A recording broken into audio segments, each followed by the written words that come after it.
కేంద్ర బడ్జెట్ 2025 ను స్వాగతించారు సీఎం చంద్రబాబు. మధ్యతరగతి ప్రజలకు పన్ను మినహాయింపు గొప్ప విషయమని అన్నారు ఆయన. ప్రధాని మోడీ వికసిత్ భారత్ దార్శనికతను బడ్జెట్ ప్రతిబింబిస్తున్నట్టుగా చెప్పారు.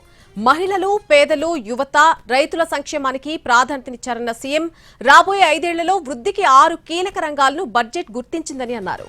కేంద్ర ప్రభుత్వానికి ఆర్థిక మంత్రి నిర్మలా సీతారామన్ కు అభినందనలు తెలిపారు సీఎం చంద్రబాబు.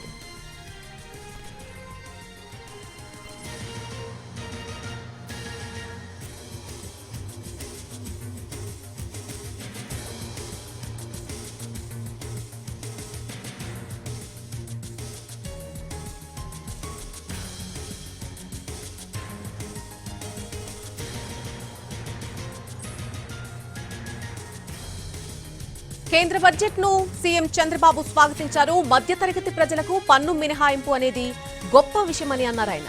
ప్రధాని మోడీ వికసిత్ భారత్ దార్శనికతను ఈ బడ్జెట్ ప్రతిబింబిస్తుందని అన్నారు. మహిళలు, పేదలు, యువత, రైతుల సంక్షేమానికి ప్రాధాన్యతనిచ్చారన్న సీఎం రాబోయే 5 ఏళ్లలో వృద్ధికి 6 కీలక రంగాలను బడ్జెట్ గుర్తించిందని అన్నారు. కేంద్ర ప్రభుత్వానికి ఆర్థిక మంత్రి నిర్మలా సీతారామన్ కు అభినందనలు తెలిపారు సీఎం చంద్రబాబు.